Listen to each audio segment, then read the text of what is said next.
y mujeres conforme al corazón de Dios hay aquí? Vamos a preguntarlo de nuevo. ¿Cuántos hombres y mujeres conforme al corazón de Dios hay aquí? Amén. Hombres y mujeres conforme al corazón de Dios. Hay un personaje que muchos conocemos, o que todos conocemos, lo hemos visto en series, lo hemos visto en películas, lo hemos visto en historias, dibujos animados, y es el famoso rey David, ¿correcto? El famoso rey David. Y dice la palabra del Señor que David era un hombre conforme al corazón de Dios. Y es interesante esta expresión, que incluso vemos que hubo otros personajes bíblicos, hubo otros grandes hombres de la Biblia que uno dice, oye, califican incluso más que David. Pero no. Al que se dice bíblicamente que era conforme al corazón de Dios fue a David. Y hoy vamos a ver qué significa eso, y también vamos a ver algunas características. No vamos a estudiar la historia completa, sino vamos a ver algunas características importantes e interesantes que usted y yo, como hombres y mujeres que estamos aquí, conforme al corazón de Dios, debemos tener. Amén. Vamos a leer en primero de Samuel 13, 14. Primer libro de Samuel, capítulo 13, versículo 14. Mas ahora tu reino no será duradero. Jehová se ha buscado un varón conforme a su corazón, al cual Jehová ha designado. Primer libro, primero de Samuel 13, 14. Primer libro de Samuel, capítulo 13, versículo 14. Mas ahora tu reino no será duradero. Jehová se ha buscado un varón conforme a su corazón, al cual Jehová ha designado para que sea príncipe sobre su pueblo, por cuanto tú no has guardado lo que Jehová te mandó. Fíjense que ahí está hablando Samuel, el profeta, y le está hablando al primer rey, que fue Saúl. Correcto, aquí tenemos pura gente que sabe. Gloria a Dios. Está hablando a Saúl y le está hablando Dios a través del profeta Samuel. Ahora, ya Saúl había sido desechado, había hecho lo malo ante los ojos de Dios, y le estaba diciendo, tu reino no será duradero, pero Jehová va a levantar a un varón conforme a su corazón. Ese varón conforme a su corazón, ese hombre conforme al corazón de Dios, es nada más y nada menos que David. Entonces tenemos David, un hombre conforme al corazón de Dios. Hay algo interesante que vemos en primer plano, y es que Saúl, su reino no iba a durar, no iba a ser duradero.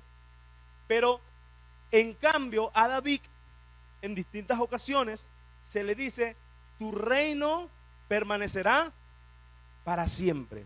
El reino de David dice que va a permanecer para siempre.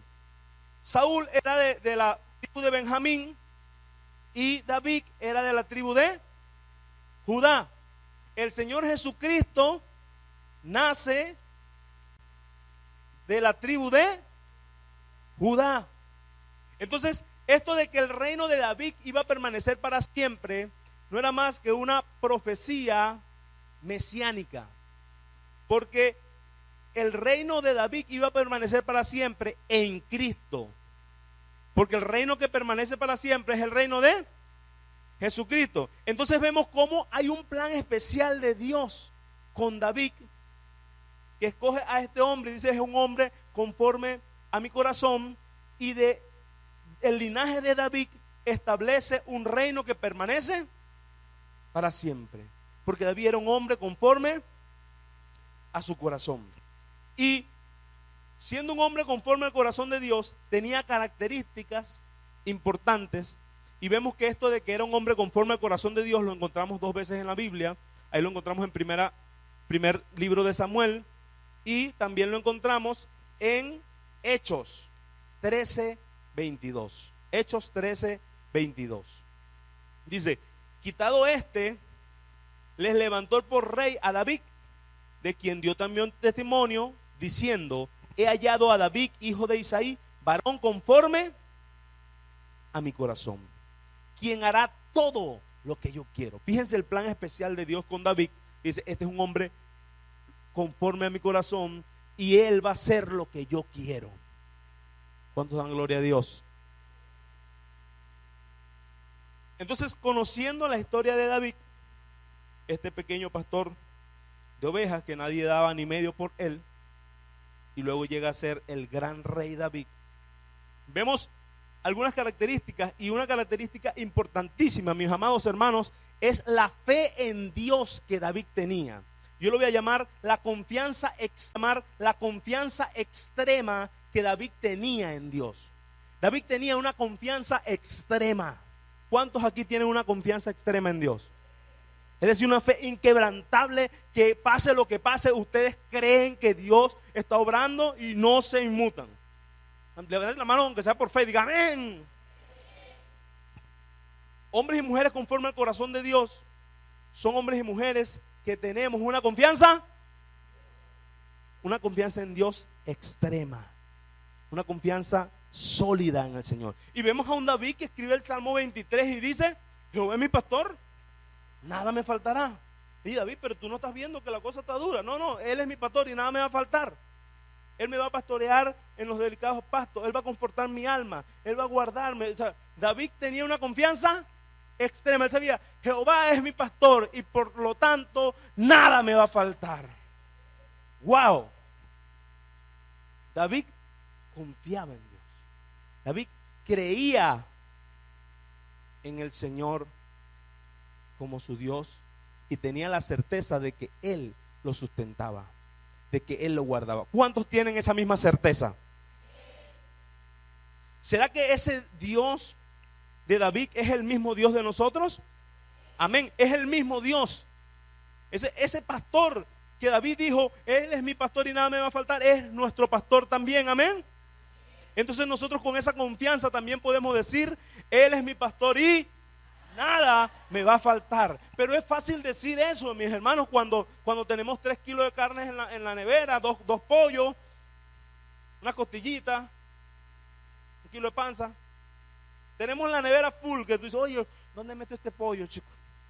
Voy a tener que pedirle prestado el perco al vecino. La nevera está full. El salmo es bonito. Tú dices, Jehová es mi pastor y nada me faltará. Tú abres la nevera y dices, aleluya, amén.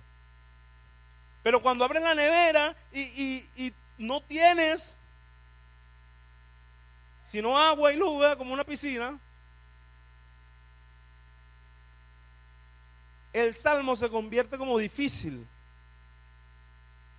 Porque tú dices, oye, no tengo, pero Jehová es mi pastor y nada me faltará. ¿Cuántos dicen amén?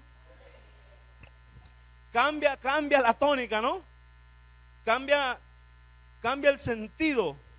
Pero con la nevera full o con la nevera vacía, Jehová sigue siendo mi pastor y nada me va a faltar. Dale ese aplauso al Señor si se lo va a dar. Dile gracias, Dios. Aleluya. Una confianza extrema, una fe inquebrantable. Y les digo eso, mis amados hermanos, porque David no confiaba en sus fuerzas. Cuando vemos, David no confiaba en sus fuerzas. Y lo que pasa es que muchas veces estamos confiando con nuestra fuerza, estamos contando con lo que tenemos en el bolsillo, estamos contando con lo que va a llegar en la quincena, estamos contando con el bono, estamos contando con nuestra lógica. Y si se oye, yo no sé qué pasó con el bono de guerra.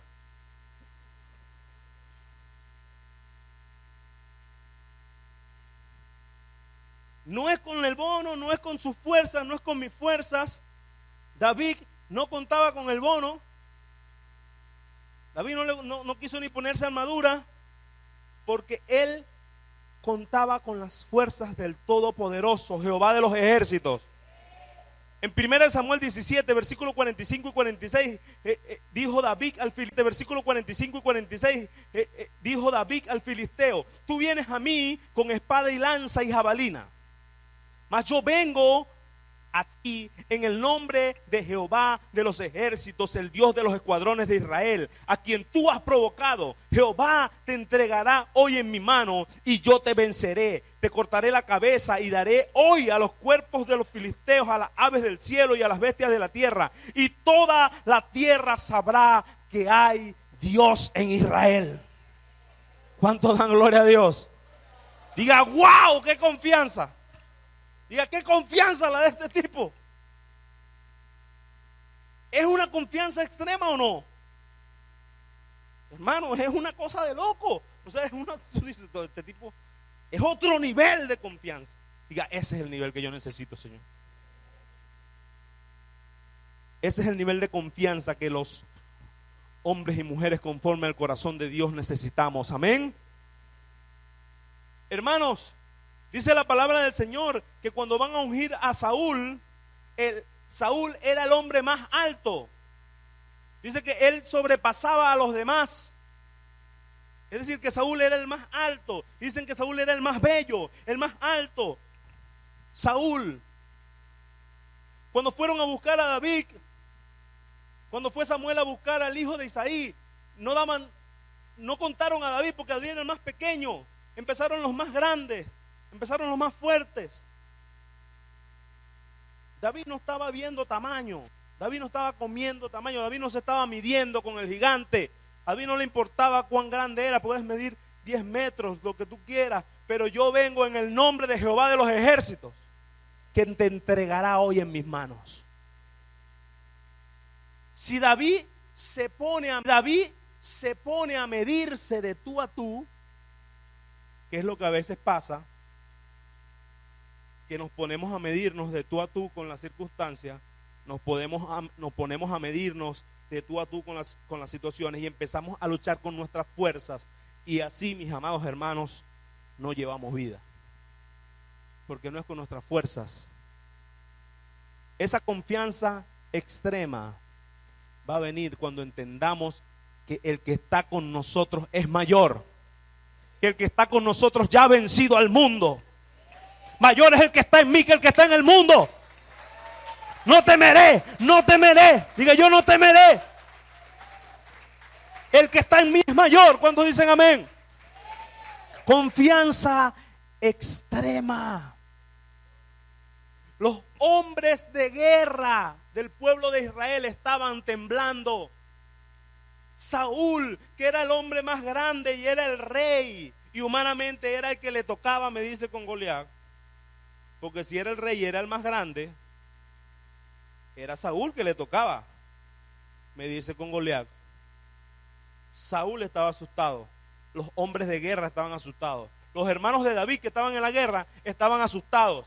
Todo el mundo estaba atemorizado por este filisteo que vociferaba y decía y gritaba, los insultaba y los humillaba. Todos estaban asustados. David llega, ve la situación y dice, ¿qué está pasando aquí? No puede ser. Yo mismo soy. ¿Por qué? Porque confiaba que con él estaba el poderoso gigante. Esa es la confianza que usted y yo tenemos. Que no estamos solos. Que tenemos al poderoso gigante que pelea por nosotros. Y él nos ha dado la victoria en Cristo Jesús. Amén. Dice, confía, mi amado hermano. Y esta primera característica me lleva a una segunda que va de la mano. Esa confianza extrema viene de la mano de dependencia. Dependencia de Dios. David, a lo largo de la historia que conocemos, vemos cómo él venció, cómo él conquistó, cómo él hizo una cantidad de cosas, y David siempre iba dependiendo de él. Yo confío de manera extrema porque yo sé que mi pastor es el que vela por mí. Yo confío de manera extrema porque yo sé que yo no soy yo, sino que yo soy un representante de el Todopoderoso.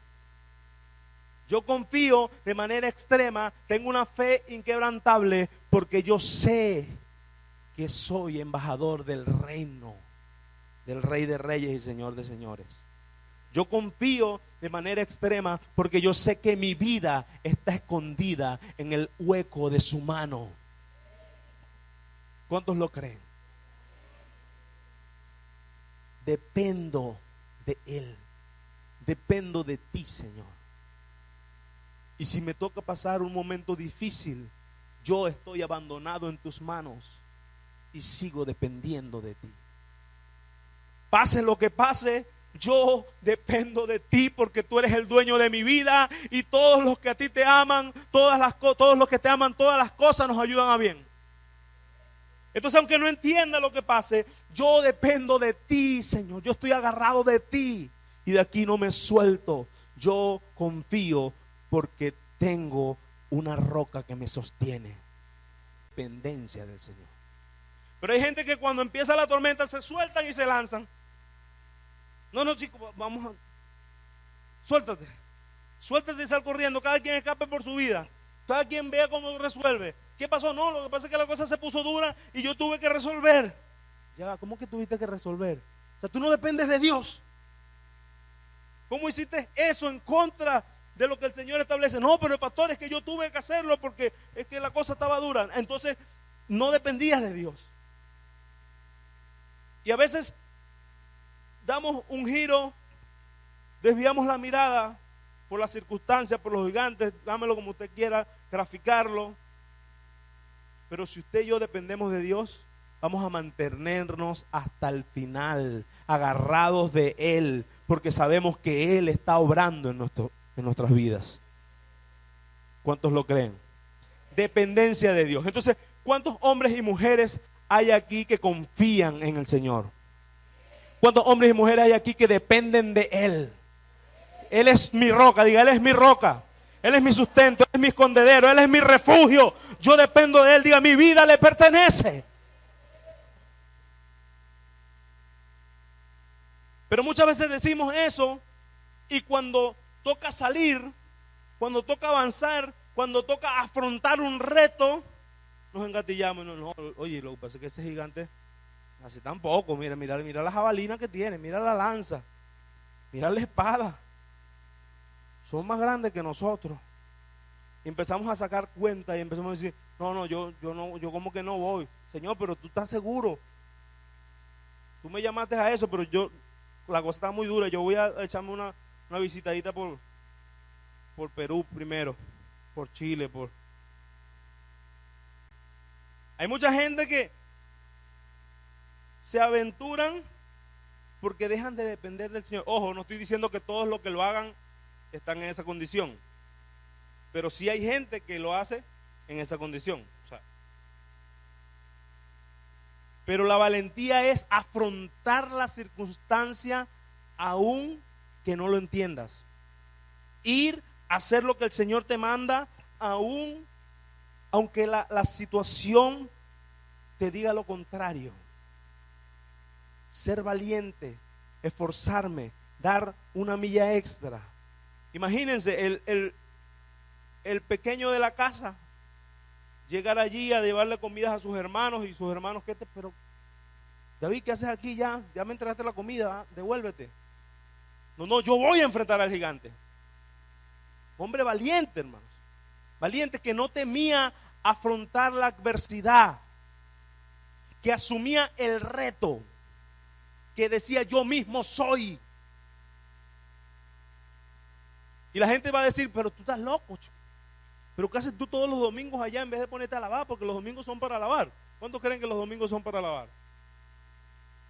Para lavar, ¿verdad?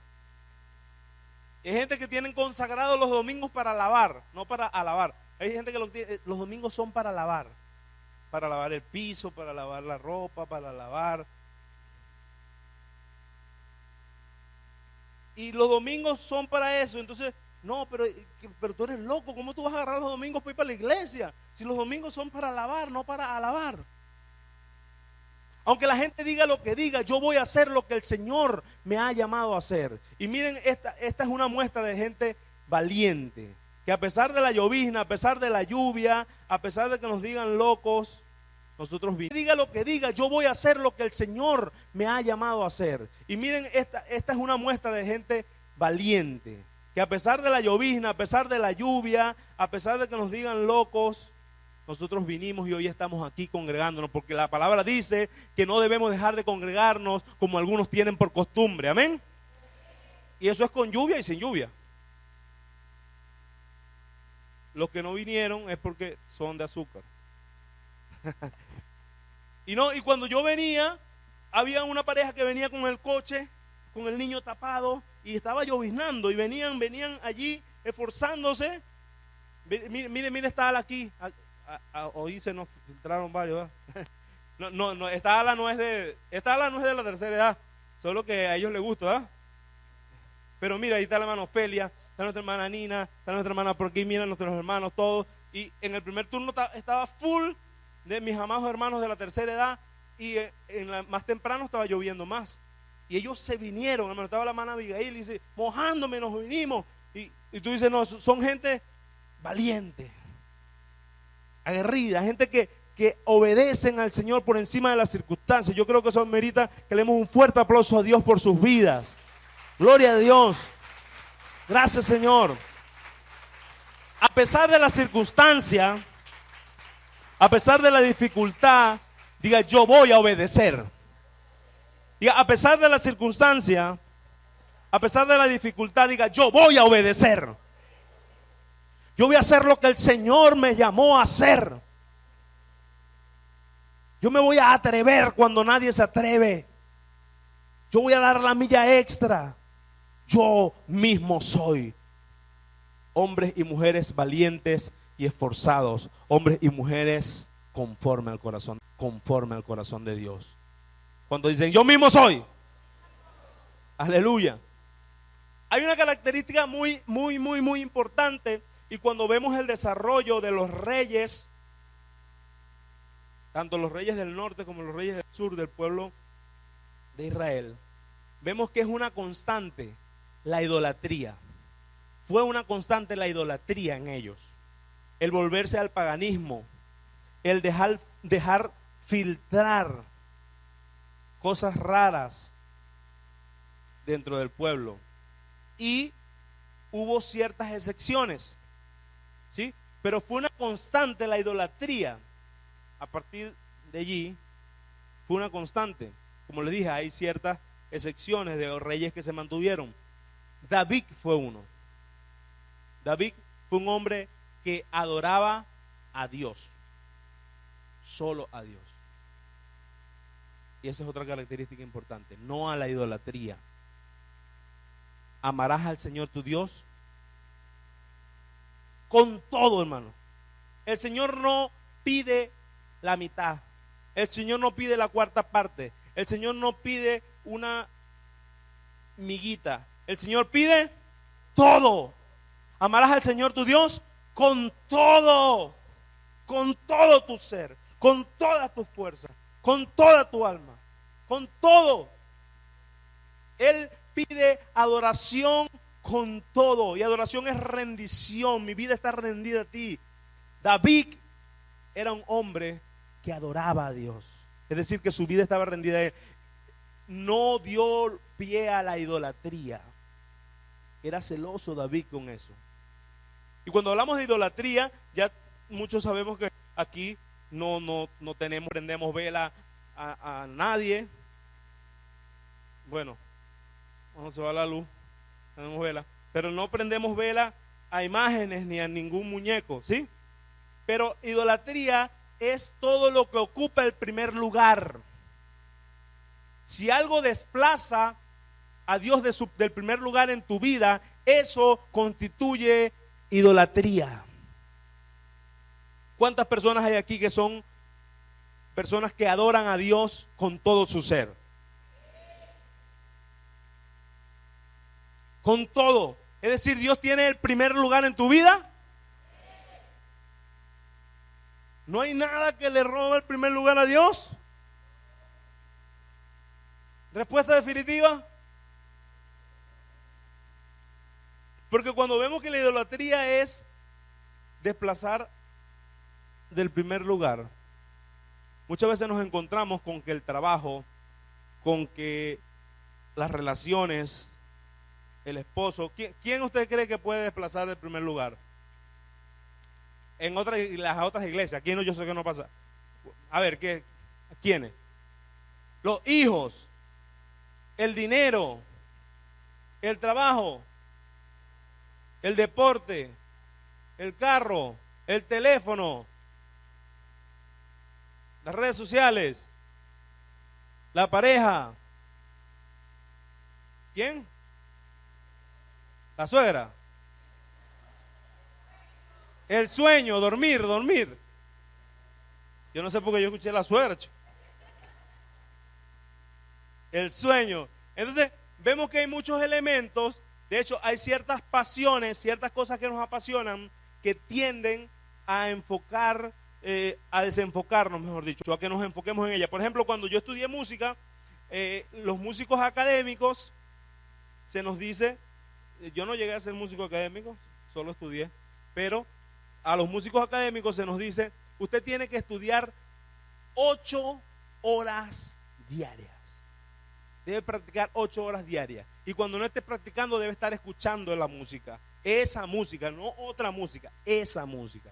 Y cuando no está escuchando la música, debe estar leyendo la partitura. Entonces, todo el día usted tiene que estar enfocado en eso. ¿Por qué? Para que usted llegue a ser un gran concertista reconocido.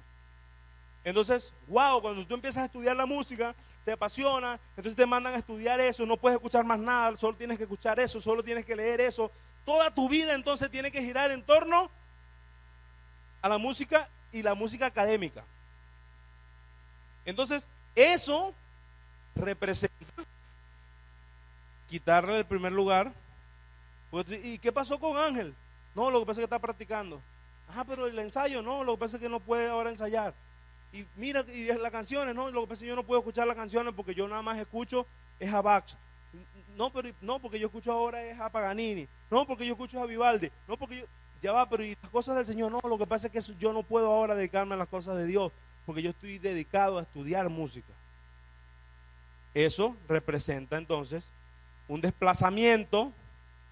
Eso se puede ver con distintas carreras, con medicina y con las carreras que usted quiera ponerlo de ejemplo. Pongo estas dos porque son las que conozco más de cerca, ¿sí? Pero son carreras que tienden a absorberte y a que tu vida gire en torno a eso. Pasa con trabajo, pasa con relaciones, pasa con pertenencias. Y vuelvo y pregunto, ¿cuántas personas aquí hay que adoran? Él dice que su vida no está rendida en la música, su vida no está rendida ante su hijo, su vida no está rendida ante el carro, su vida no está rendida ante el trabajo. Diga, mi vida está rendida a Dios.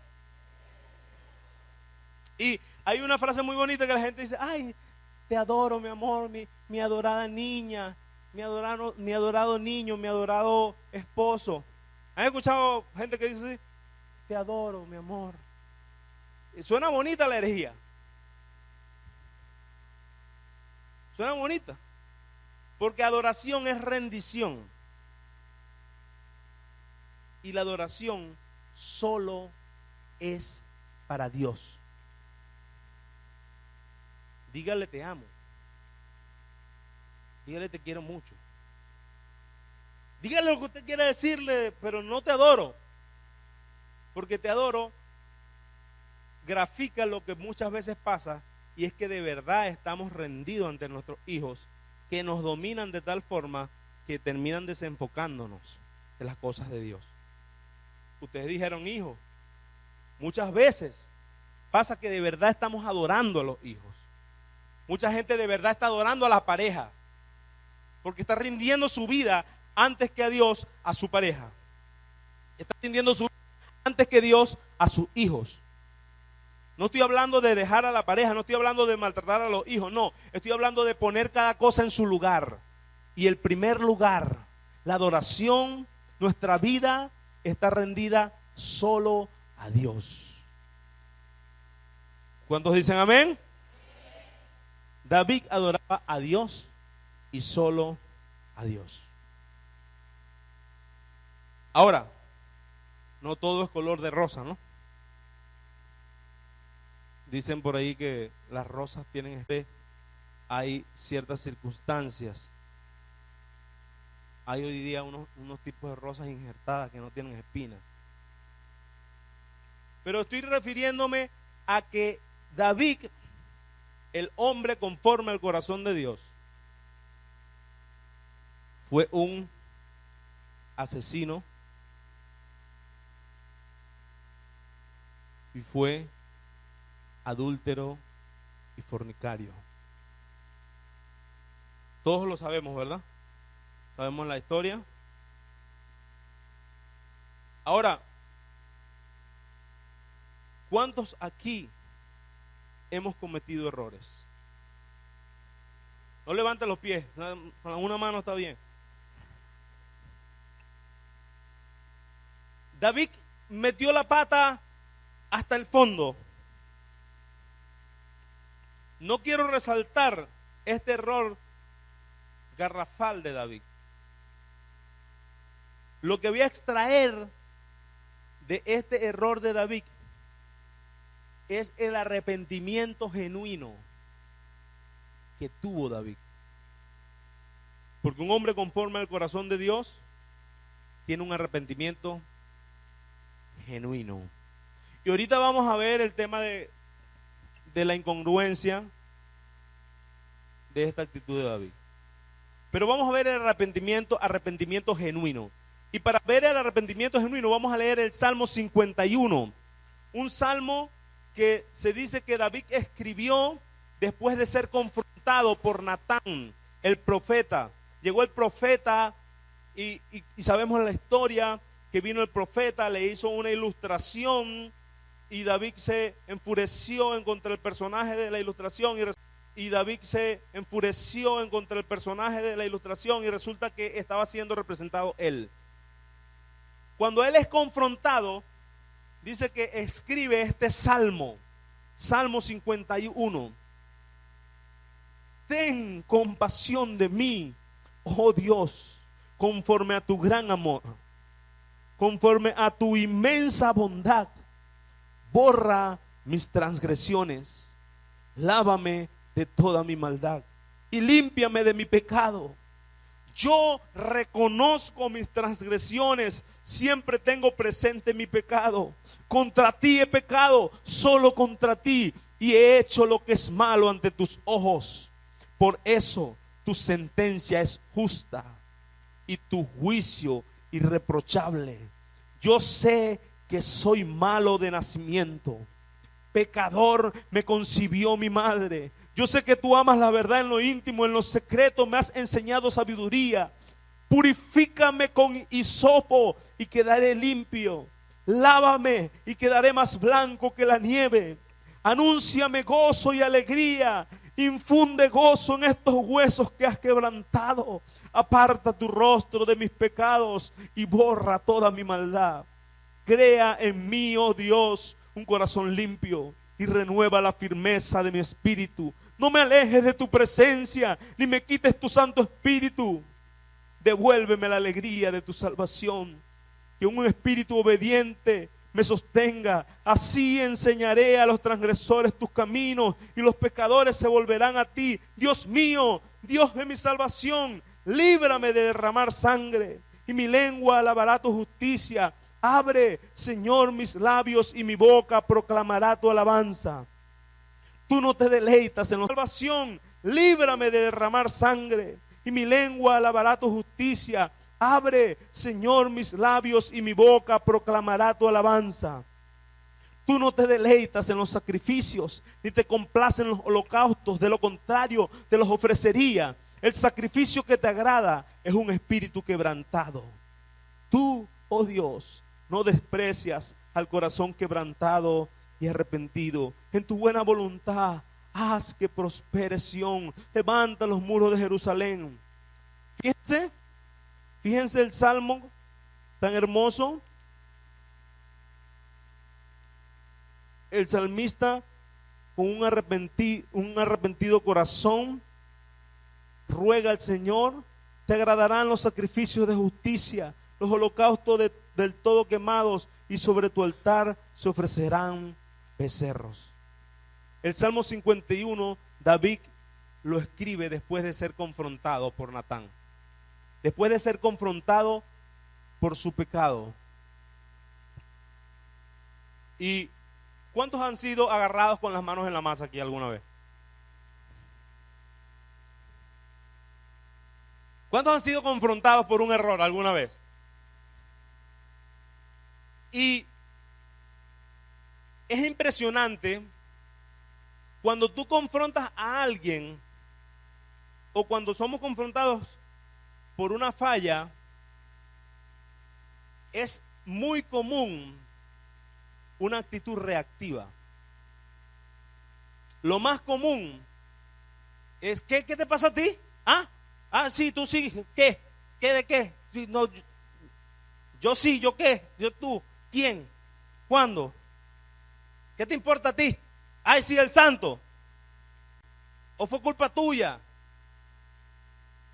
Es muy común echarle la culpa a otro, es muy común, las personas se ponen a la defensiva, nos ponemos agresivos muchas veces y no reconocemos la falla. En primera instancia, lo más común es la reactividad. ¿Qué? ¿Qué ves tú? Ay, sí. ¿Y tú cuando lo hiciste tú también? ¿O tú lo hiciste? ¿O esto es culpa tuya? ¿O qué te pasa? ¿Verdad que han visto gente así? Que tú vas mira otra vez, ay, ¿hasta cuándo tú con ese fastidio? Ya va, pero no, o sea, tú fuiste el que fallaste, o sea, ya. Ok, ya pues. ¿Sí o no? ¿Sí o no? Somos reactivos. En cambio, David, el rey David, el sanguinario David era un hombre de guerra, hermano. ¿Será que David podía agarrar a Natán y mandar a matarlo? ¿O él mismo quitarle la cabeza por faltarle el respeto al rey? ¿David tenía la autoridad, humanamente hablando, para volarle la cabeza a Natán? David, el gran David, podía quitarle la cabeza si quería a Natán. Y eso es lo que rescatamos, la actitud de un arrepentimiento genuino. David se tiró para el piso, se humilló, reconoció sus transgresiones. Cuando usted y yo fallamos, hermanos, tenemos que humillarnos. Primeramente delante de Dios. Pero debemos humillarnos y reconocer nuestras faltas. Y dijo David, tu sentencia es justa. Tu juicio es irreprochable, Señor. Es decir, que me caiga el castigo, pero límpiame, Señor, con un hisopo. Purifícame. David dijo, nada, que me pase lo que me tenga que pasar, pero Señor, no me apartes de tu presencia. Que me pase lo que me tenga que pasar, pero Señor, no me deseches.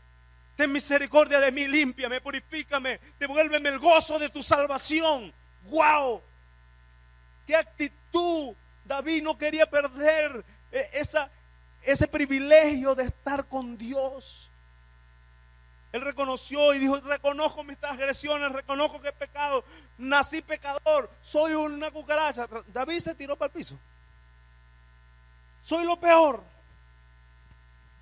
Y por allá cuando dice, Señor, ayúdame a no derramar sangre, era reconociendo que ya había derramado sangre. Era como que no lo voy a volver a hacer, es lo que estaba diciendo. Porque un arrepentimiento genuino implica no querer volver a reincidir. Porque hay gente que dice, bueno, perdóname, pero es para volver a hacerte lo mismo. Hay gente que dice, perdóname, para yo seguir haciendo lo mismo. No, eso no es un arrepentimiento genuino. Y asumir su barranco, hermano. Perdóname, Ajá, perdóname, ajá, perdóname, y, y tú vas preso igual. Perdóname, pero las consecuencias, estás perdonado, pero tienes que asumir las consecuencias.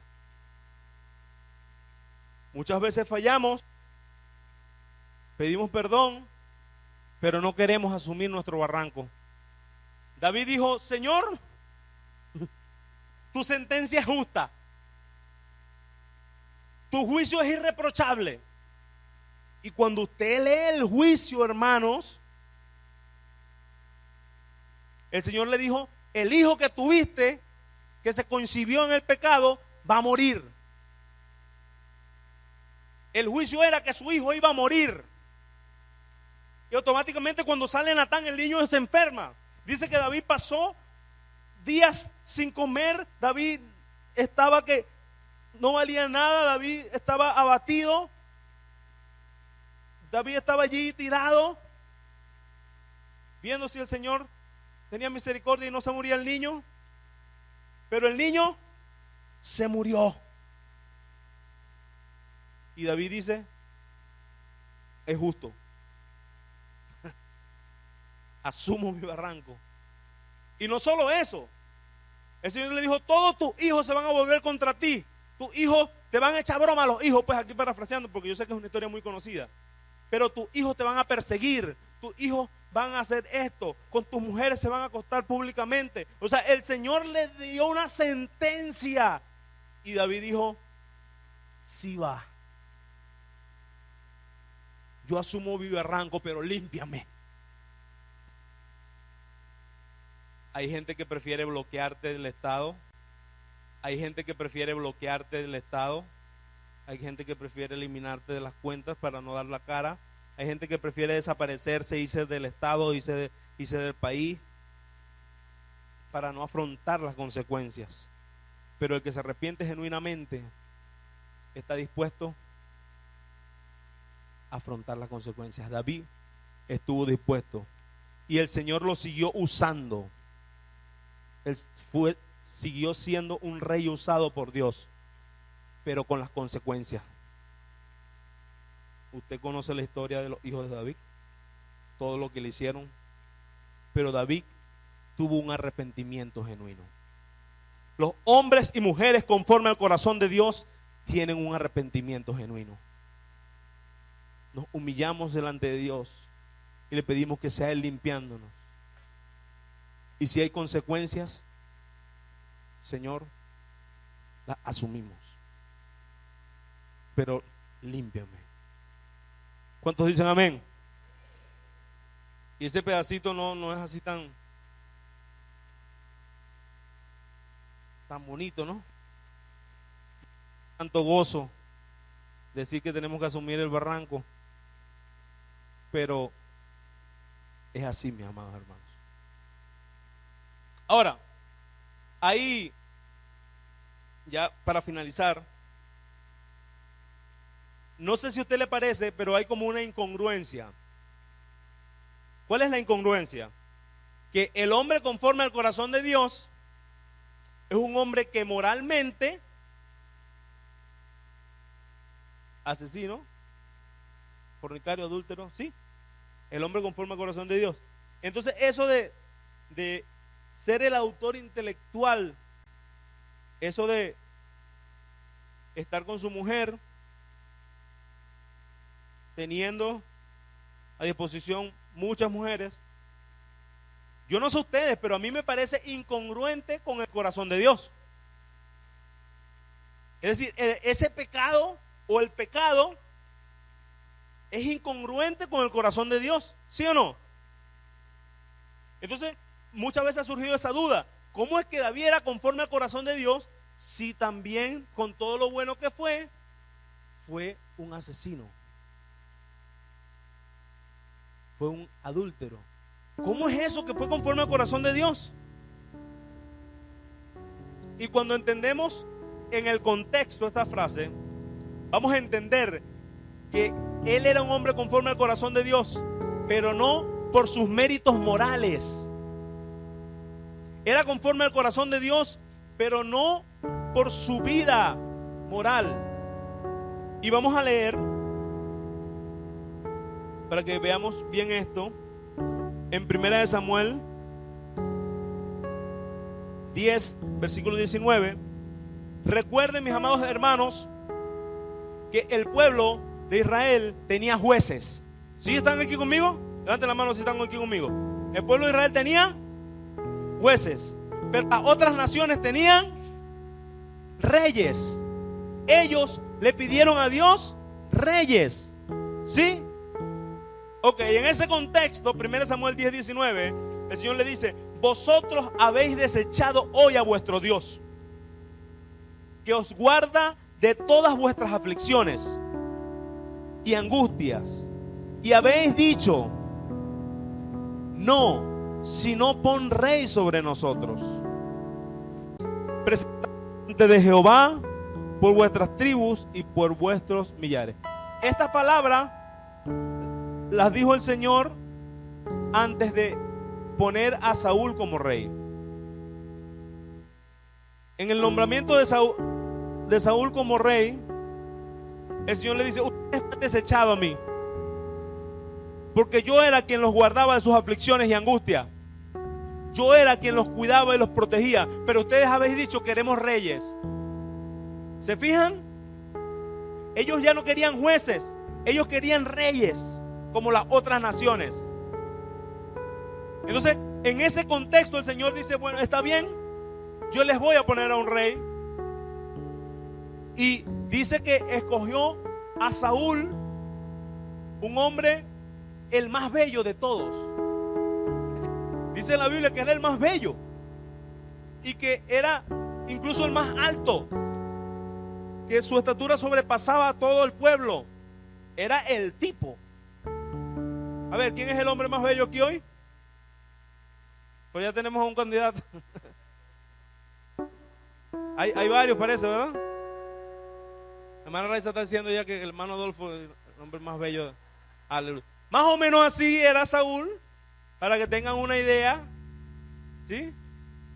Un hombre así, el más hermoso del pueblo. Era como la belleza del hermano Adolfo con la estatura del hermano Lenín. Sí, porque era un hombre muy bello, pero era el más alto de todos. La hermana Milagro a lo mejor va a defender la causa, hermano Lenín, no te preocupes. Lo cierto es que el Señor les escogió a un rey que a sus... El Señor les escogió a un rey que a sus ojos fuese agradable. ¿Se dan cuenta? El primer rey, el Señor los escogió porque ellos lo habían desechado. Ah, ustedes me desecharon, quieren a alguien que lo cuide. Bueno, le voy a poner a alguien a su ojo agradable. El Señor lo mandó a ungir. El Señor usó a Saúl. Pero la interpretación, para que no haya incongruencia, es que el primer rey que le escoge Dios al pueblo, lo escoge conforme al corazón del pueblo. Es decir, Saúl lo escogió Dios, pero conforme al corazón del pueblo. Y ahora cuando escoge a David, que dice: yo voy a buscar un hombre, 1 Samuel 13, 14, yo he escogido un hombre conforme a mi corazón, no se está refiriendo a las cualidades de David. Eso que conforme a mi corazón, se está refiriendo conforme a mi deseo. O sea, yo quiero que sea este. ¿Sí me explico? Entonces, conforme al corazón de Dios, es que Dios lo escogió, que a él le agradaba, David le agradaba. Fíjense que humanamente no era el más grande. Cuando fueron a buscar al hijo de Isaí, que iba a ser el sucesor de Saúl, empezaron todos los demás hermanos. Y empezó Samuel, dijo: oye, este se ve que le llega a Saúl, este como que le llega. Y empezaron: no, pero este no es. Y no, este no es. No, este no es. No, pero ya no tengo más hijos. Y Samuel dijo: no, que debe haber un error. ¿Cómo que no tiene más hijos? Señor, pero ¿estás seguro? Mira, este está bonito, este se parece más o menos, llévalo. Porque el Señor escogió a David conforme a su deseo, no conforme a la vista humana, no conforme a los estándares humanos, no conforme a los estándares del pueblo, porque el Señor conocía a David. El Señor sabía que David le adoraba. El Señor sabía que David era un hombre aguerrido, era un pastor valiente. El Señor conocía las características de David. También conocía que era imperfecto, también lo conocía. Pero al Señor le agradó David y él tenía un propósito para que el reino de David se extendiera para siempre en Cristo Jesús. Era propósito de Dios. Entonces cuando el Señor dice, aleluya, un varón conforme a mi corazón, no es que todo lo que David hizo estaba en el corazón de Dios. O sea, no es todo lo que David hizo estaba aprobado por Dios. En su omnisciencia, por supuesto, Dios sabía. Pero esa frase, conforme a mi corazón, se refiere a que a mí me agradó. Yo lo escogí. Es mi elección. El primero fue conforme al corazón del pueblo, fue para satisfacer al pueblo, pero este me va a satisfacer a mí. Y eso es entonces lo que significa la frase, un hombre conforme a mi corazón. Entonces ya no hay incongruencias, amén. Porque no es por lo que David era, es porque a Dios le plació. Hoy usted y yo, ¿cómo se los digo? Hoy usted y yo, con múltiples defectos, con múltiples debilidades, hemos sido limpiados, hemos sido redimidos, hemos sido aceptos con la sangre del Cordero. Usted y yo somos aceptos, usted y yo somos aprobados